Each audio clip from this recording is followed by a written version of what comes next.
A sociedade diz: o eu é o mais importante. A Bíblia diz: negue-se a si mesmo. O mundo incentiva: siga seus desejos. Jesus convida: siga-me. A cultura diz: pense igual, seja igual, conforme-se. O cristianismo diz: não se conforme com os pensamentos deste século. Contra a cultura, o Evangelho clama pelo diferente. Começando mais um Contra a Cultura, o Evangelho clama pelo diferente, 14º episódio aqui da nossa temporada Jó e a Vida no Olho do Furacão. E esse episódio é pra fechar com chave de ouro. Está aqui comigo Isaac Rezende, tudo bem? Tudo bom, bora fazer uma retrospectiva do Jó. Vamos lá, e Nayeli Leite, você está com a gente nesse episódio? Estou aqui, muito forte, muito feliz. Acho que vai valer a pena cada segundo. Foram aí, 13 episódios até agora. Mais animada essa menina pra esse 14º episódio. É, que você chega no 14º, assim, você já tá... Yes! Como é que é o tema desse episódio de hoje, Isaac Rezende? Top 13. Top 13 de Jó. Foram aí 13 estudos, 13 diálogos, 13 conversas aí, 13 debates, discussões aí sobre esse personagem incrível. A gente aprendeu bastante, né, Nay? Opa, pra caramba. E você, Isaac, o que você tirou aí de tão especial da vida de Jó? Eu aprendi que quando o sofrimento vier pra calar a boca. Assim, curto e grosso? Curto e grosso. Porque a vida, ela não espera a gente sofrer. Ela não fica soprando o seu dodói. É isso aí. Então, vamos lá, top 13. Vamos relembrar aí os 13 episódios, rapidamente. Os melhores momentos aí desses 13 episódios dessa temporada Jó e a Vida no Olho do Furacão. A história de Jó é um modelo de final feliz pra todos? Ou um final pra todos? Como seria isso? Eu diria que o objetivo dela não é dizer como será o nosso final aqui nessa terra. Porque a gente parte da compreensão bíblica de que o nosso tempo aqui nessa terra ele é limitado. Por causa de um fator chamado pecado. Então, o livro de Jó, ele não se propõe a responder como será a nossa vida no fim. No caso de Jó aqui, a gente observa no final da história dele, que ele foi restituído de tudo aquilo que ele possuía e até dobrado, né? E ele terminou satisfeito a sua vida. A Bíblia ainda usa a expressão cheio de anos, né? O satisfeito com a quantidade de tempo que ele viveu, coisa que só se refere a Abraão, Isaac e Jacó. Mas quando você observa a história da maioria, eu diria a maioria dos personagens bíblicos, inclusive os mais fiéis e pacientes, não é a mesma coisa, né? Você observa que não acontece a mesma coisa. Uns morrem apedrejados, outros queimados, outros, enfim, acontece de tudo. Então ela não é um modelo do que é a nossa vida aqui na Terra. A proposta da história de Jó é mostrar pra gente o que acontece enquanto estamos vivendo aqui, dentro da perspectiva do grande conflito, que é o que a gente vai discutir um pouco mais pra frente, e dentro dessa questão do sofrimento, do mal que acontece, onde está Deus, será que Deus é justo mesmo? Tem mais a ver com o caráter de Deus do que com o próprio Jó e com a nossa própria vida na prática, digamos assim. O tema deste episódio é a pergunta que não quer calar. Aliás, foi sugerido pelo meu amigo Isaac. O que a gente vai... que umbigo? Qual é o sexo dos anjos? Né? Pois é. Porque essas são as grandes perguntas. Exato. A gente vai falar sobre um dos temas, talvez o tema mais importante para nossa existência, que é o grande conflito. Existe uma pergunta no ar feita por um serzinho rebelde que contaminou todos nós, que é: será que Deus é quem ele diz que é? E é uma pergunta que ela vem sendo reticente durante a história da nossa querida planeta Terra aqui, do nosso mundinho. Agora, é uma disputa, então, entre Deus e Satanás? A gente Era isso que eu ia perguntar. Tem muita gente que acha que o grande conflito é uma briga de poderes. Quem é mais forte, o bem ou o mal? É por isso que talvez eu acho que o termo mais correto seria controvérsia. É uma controvérsia. É uma briga de ideias, é uma questão de caráter. Um ponto precisa ser provado, uma resposta precisa. Por isso que é essa pergunta que não quer se calar. Deus realmente, ele é quem diz que é? E aí, claro, isso vai envolver... às vezes briga física de um lado ou de outro e tal, mas esse não é o foco. O foco aqui é: o caráter de Deus é realmente o que ele diz que é? E é essa pergunta que Deus precisa responder para o universo. Não porque ele deve isso para alguém, mas que o próprio caráter dele já sugere isso. Quando a gente pensa, é uma disputa entre Deus e Satanás? De certa forma mas é uma disputa por ganhar, né? O mais poderoso e o mais forte já está resolvido quem é. Uhum. A questão é uma, como o Isaac falou, uma disputa na questão das ideias. E a gente, como ser humano, a gente entra sendo argumento para um dos dois lados. A minha vida é um argumento para um dos dois lados. E aí, Jó, ele acreditava em Deus pelo que Deus dava a ele? Como é que é isso? O que é temer a Deus? Como era o temor de Jó em relação a Deus? Essa acusação de Satanás no verso 9, do capítulo 1, talvez seja a pergunta central de todo o livro, que é a grande pergunta ali, mais uma variação da pergunta que a gente fez no episódio passado, a grande pergunta, né? Deus é esse caráter e as pessoas o adoram por quem ele é. E aí Satanás fala, não, elas não adoram por quem ele é. Elas te adoram porque você é poderoso demais. E aí Deus fala assim, olha, você observou meu servo, olha, ele me serve, né, porque ele me ama. Aí Satanás tá falando aqui, né, nas entrelinhas, né, que a gente especula. Ah, Deus, você é tão ingênuo assim que você acha mesmo que ele te adora, porque olha pra vida dele, o que você deu pra ele, né? Tá claro pra todo mundo que ele serve por interesse. Agora, o que me chama a atenção nesse início de conversa é a postura de Deus. E aí a gente já começa a ver também um pouco do caráter dele. Imagina você chegar na frente de um rei, por exemplo, um imperador aí, um ditador de algum país aí, e aí você questiona o cara, e você fala que ele tá errado, o que vai acontecer com a sua cabeça? Você roda na hora, você tá morto, você vai pro calabouço. Satanás, ele não chega pro imperador, ele chega pro criador do universo, o Deus soberano de tudo. E Deus não fala assim, anjos, levem esse cara embora daqui, prendam ele, degolem ele, façam... Não, ele fala assim, tá bom, então vamos ver se você tá certo mesmo. Vou te dar a oportunidade de provar seu ponto. Exatamente, dá oportunidade pro próprio Porque Satanás. é exatamente isso. O caráter de Deus, ele se dá ao luxo da humanidade de operar segundo as evidências. Deus, em momento algum, colocou sobre Jó o pecado porque ele questionou. Do contrário, ele ainda aparece para Jó para poder dar uma satisfação. É claro que essa satisfação acho que dá mais um bug ainda na cabeça, mas o que Deus quis dizer é, Jó, tem muita coisa acontecendo, cara. Você é uma pessoa, você só tá enxergando um período do tempo e uma esfera geográfica. Eu tô lidando com o cosmo inteiro. Legal. Agora, Teodiceia, né? Porque não, eu também quero saber. Eu não quero sair daqui hoje sem uma explicação muito clara, porque nem eu entendo muito bem essa questão. Então, por favor, gente, que Deus os ilumine. Amém. Com vocês, Arthur. Não, mas tudo isso que a gente tá discutindo aqui, que a gente já discutiu nas lições passadas, é Teodiceia. Teodiceia é só um termo, digamos, teológico, filosófico, talvez, para descrever essa relação de um Deus onipotente, todo-poderoso, amoroso, com a existência no sofrimento na nossa vida. Porque é a grande pergunta, tá, se Deus existe, ele tem o poder de fazer o que ele quiser, e ele nos ama, ele é bondoso, Por que ele não acaba com por que tá tudo isso, desse jeito? E aí os teólogos, peritos, eruditos, seja lá o nome que vocês quiserem dar, deram o nome de Teodiceia pra isso. Teodiceia. Quero chamar de Charles. Não, erudito. Erudito, Charles. Não, isso daí não entra. Charles Siqueira, não? Não tá autorizado. Não? Não É. tá autorizado. Assistindo um seriado aí uma vez, né? E aí a mãe queria que os filhos fossem pra igreja no domingo lá, e eles não queriam ir de jeito nenhum, né? Não, vocês já são grandinhos, vocês podem escolher. Aí eles não querem ir, eles não vão. Aí no dia seguinte, vocês vão ter que ir. Mas você falou que a gente era livre. Vocês são livres pra ir.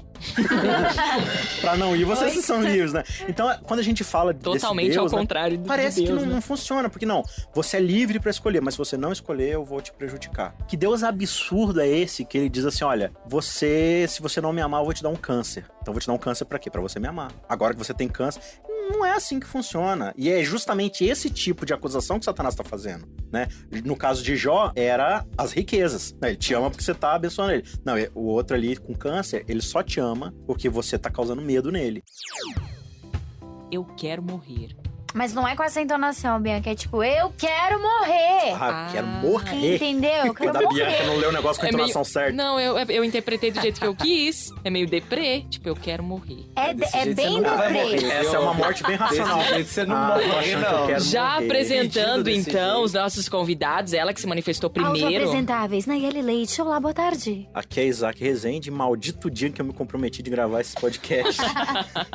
E você, quem está aqui na minha frente, quem é você? Charles Siqueira, eu quero viver, cara. Olha aí. Quero viver. Quero um pra viver, né? Pronto! Quero um Ele pra foi, viver. Quero ele viver. foi totalmente Pelo menos alguém aqui contra a nessa- cultura do nosso Negócio que é viver título, ainda. né? Tinha algum otimista aqui nessa história. Parece que tudo cai por terra. Parece que a gente nunca teve momento nenhum bom aqui nessa terra diante do sofrimento, né? Mais ou menos isso, né? Parece que professor? dá uma amnésia na gente quando a gente tá sofrendo, né? Que aquilo ali é tudo que já aconteceu até ali e nada mais poderá acontecer de bom, e a gente começa a desejar morte, e quem nunca desejou que atire a primeira pedra, né? Porque a gente fica naquele sintoma de que eu quero desaparecer, eu quero sumir, por que eu tô aqui? Jó, ele não discute aqui o lance da existência de Deus e não discute também o porquê do mal, mas ele vai falar de como resolver esse problema. E uma das válvulas de escape dele é o quê? É o descanso. Então tira a minha vida. Ele não tá aqui querendo saber por que eu tô passando por isso, mas os amigos dele vão levantar isso, mas ele em si não levanta isso. Quando a gente lê, a gente tem o contexto geral da história, mas Jó tava vivendo lá dentro, ele não sabia o que tava acontecendo. Aquela dor era muito real pra ele. E era muita dor, gente. Só pensa aí que se você perdesse só seu pai, sua mãe e seu irmão, mesmo que você ganhasse outros pais adotivos e outros irmãos, não é a mesma coisa. Acabou. E o nosso guia justamente nos convida a criar uma empatia com a história de Jó. O Jó tava lá de boas, curtindo ali os sorrow, os sofrimentos e, né, a sua angústia. Tava na fossa ali, ouvindo música sertaneja. Aí, de repente, chegam os amigos dele pra poder consolá-lo. Só que eles não aguentam, né? A coisa tá tão feia que eles começam a chorar também. E ficam em silêncio ali por 7 dias. Isso tudo até o final do capítulo 2. Aí no capítulo 3, o que acontece? Jó, ele começa a falar, é o seguinte, a vida é uma desgraça, eu quero morrer, maldito dia que eu nasci, que foi o que a gente discutiu no episódio passado. E aí ele começa a falar isso, não, porque tá sendo injusto comigo, eu não fiz nada e Deus me castigou e eu não quero mais viver, que ele me leve embora. E aí nessa acusação, nesse desabafo que ele faz, que a gente já viu que Deus não tinha problema nenhum com isso, mas aí alguém se doeu do fato de Jó estar questionando Deus. E aí a gente percebe no capítulo 4, um camarada chamado Elifaz, ele começa a falar assim, não, pera aí, Jó, você tá falando uns negócios aí meio equivocado. Você tá falando aí que você não quer viver, porque a vida é injusta, que você tá... Alguma coisa aconteceu. E aí ele começa a fazer ali o seu papel de advogado de Deus e promotor de Jó. Porque pra defender Deus, ele precisa acusar Jó. É interessante a gente pegar isso e trazer pro nosso dia a dia, porque às vezes nós, como seguidores de Cristo, como pequenos cristos nesta terra, como cristãos, a gente pega a palavra, mas não pra aliviar, a gente pega a palavra pra atacar, né? E aí isso complica mais a situação. Se a gente for olhar, não é muito comum a gente ver Jesus utilizando essa tática quando esteve na Terra, né? Ele não usava a palavra pra atacar. Ele só queria trazer bênção, paz, para que a pessoa se libertasse, para que a pessoa saísse do pecado. Ele trazia o que era bom, palavras de ânimo, de conforto, e não o contrário. Aqui se faz, aqui se paga é o nosso título de hoje. Não. Não é não? Aqui se faz, aqui se paga. Se veio o dilúvio porque a humanidade estava, insuportável, não dava mais, e Deus mandou água e regaçou com tudo, Sodoma e Gomorra, não dá mais esse negócio aqui não, vou tacar fogo. Como que a gente vai encarar isso? Não é uma retribuição divina?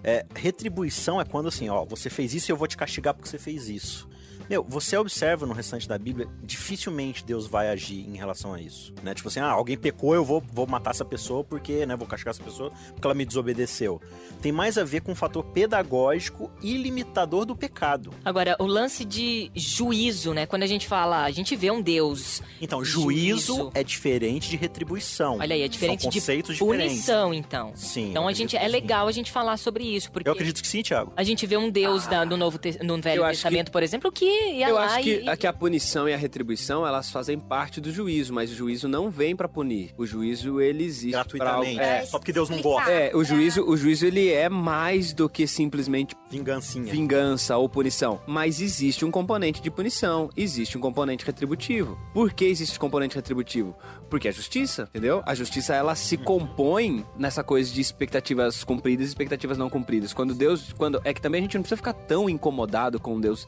A gente às vezes tem um incômodo muito grande com Deus que pune, como se a gente só conhecesse esse aspecto dele, né? Porque justiça vem do lance assim, não vai destruir, né? E a justiça, na verdade, ela não vem pra destruir, ela vem pra mudar ali modificar, restaurar as coisas. Pra você proteger o cosmos, né? Assim, todo tempo a gente vê o toque da graça de Deus e em essência, como a preocupação dele sempre é em restaurar a humanidade. Exatamente. A destruição, você falou de juízo final, vocês falaram de juízo final.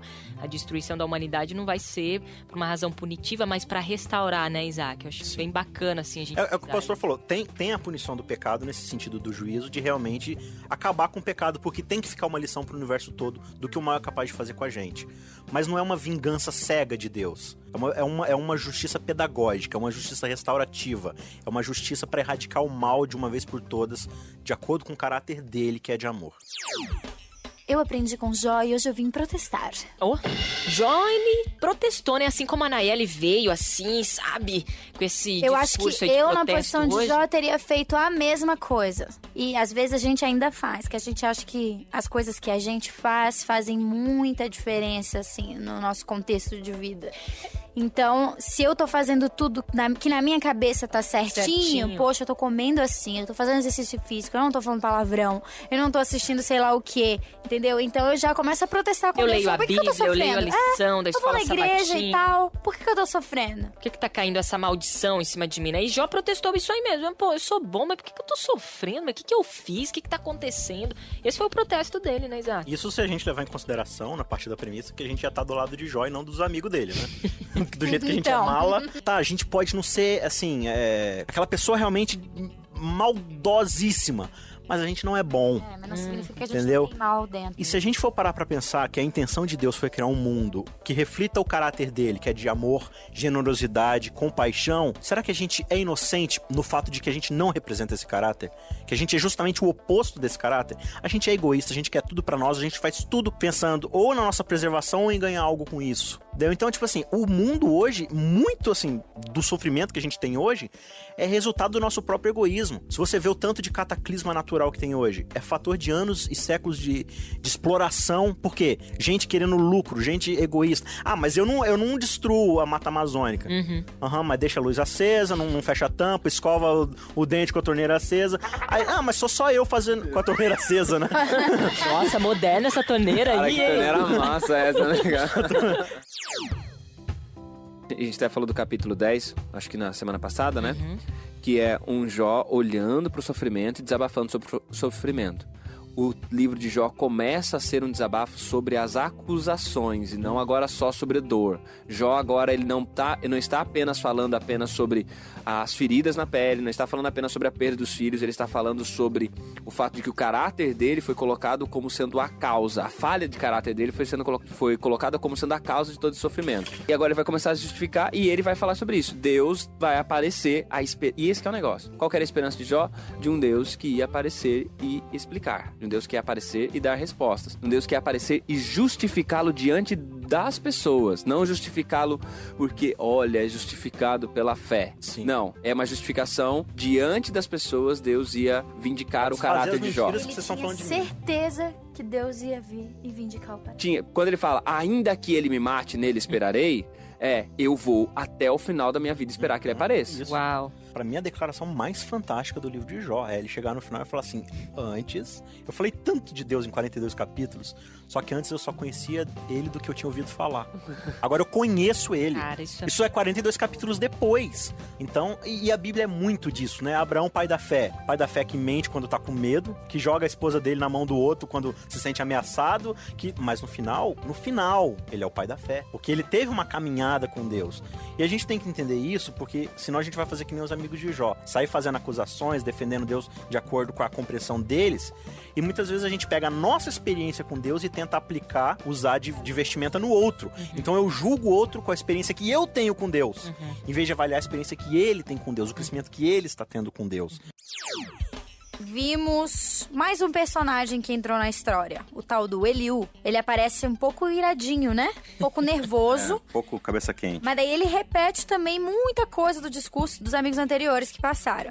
E permanece aí uma tendência de defender a Deus e também a dificuldade de ser um bom consolador daquele que está em sofrimento. Interessante que ele chega, como diz Isaac, veloz e furioso, né, Isaac? Veloz e furioso. Veloz na língua e furioso no espírito. Exatamente. Chega atrasado e quer sentar na janelinha. É bem isso aí mesmo. É jovem, né? É jovem. Espírito impetuoso. Impetuoso. E aí isso lembra bastante essa nossa juventude. A impressão que eu tenho é que ele fez o maior alarde pra repetir coisas que já tinham sido faladas, entendeu? Exatamente. Usar os mesmos argumentos que já tinham sido usados. Só que de um jeitinho mais diferente, né? Do tipo, olha, Como diz a galera, assim, de jeito oxigenado. Que isso?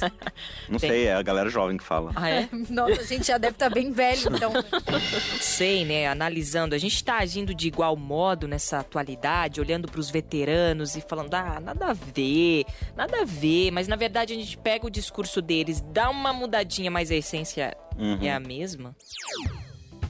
Como a Nayeli disse, Deus estava meio sumido. Aí Deus apareceu. Como é que foi essa aparição aí de Deus, pastor Charles? O livro de Jó vai dizer pra gente já no final dos capítulos que Deus aparece num redemoinho, né? É uma aparição assim bem tremenda de Deus, né? Uma coisa assim que abala as estruturas de todo mundo que tá ali por perto, e do meio desse redemoinho Deus se comunica com Jó e vai mostrando pra Jó que o conhecimento que Jó tinha, a lógica de Jó é uma lógica limitada, o conhecimento de Jó é pequeno. Deus, ele aparece como alguém que se importa e como alguém que se comunica, né? Reverência é só silêncio? Reverência também tem silêncio? O que mais envolve esse termo? A questão da reverência, eu acho que é mais um respeito, né?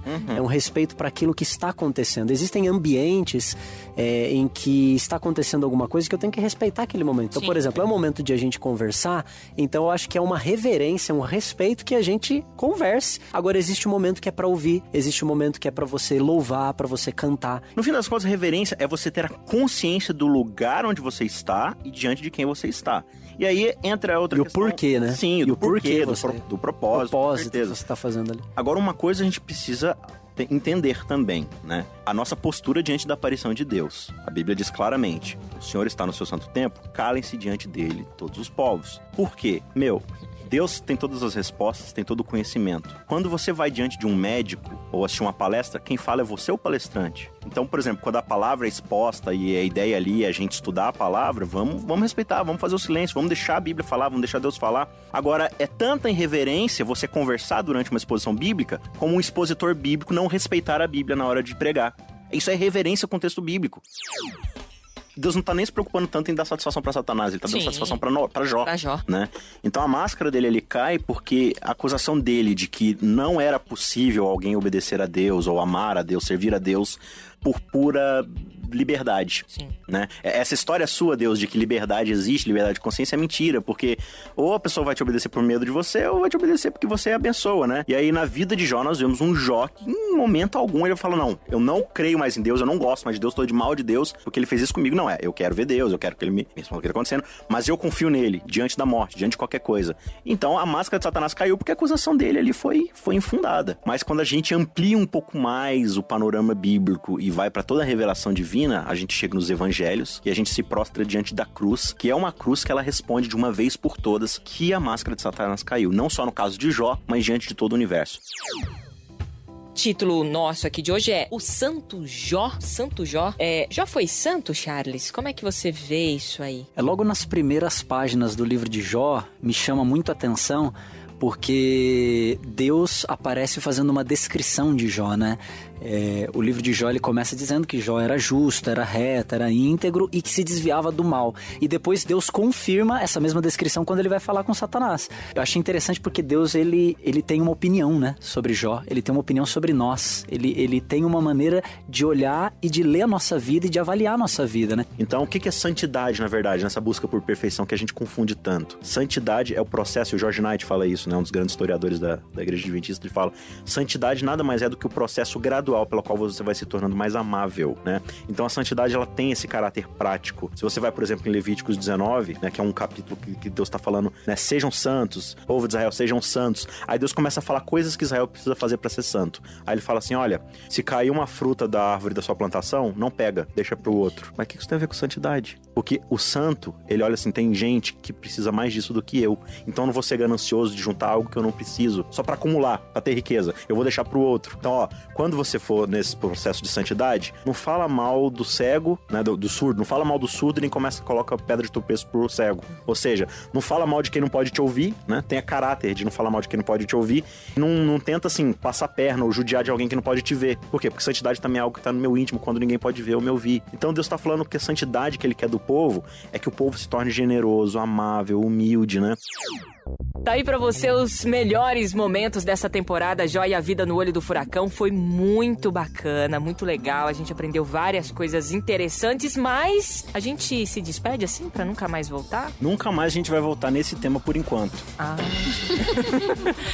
E aí, Nayeli, o que nos aguarda? Aguarda-nos um novo tema, com várias lições importantes para nossa vida. Coisa que a gente achava que a gente sabia, mas não tem noção. Então, peraí, tem nova temporada. Tem nova temporada. Nova temporada. O que a gente vai falar, Isaac? A gente vai estudar sobre o nosso amigo, aquele que está sempre ao nosso lado, o Espírito Santo, o Deus desconhecido. O Deus desconhecido é a nossa nova temporada. 12 episódios. 12 episódios. 12 episódios novos. Esse não vai ter top 13. Olha aí, então tá bom. 12 episódios pra gente falar sobre o Espírito Santo.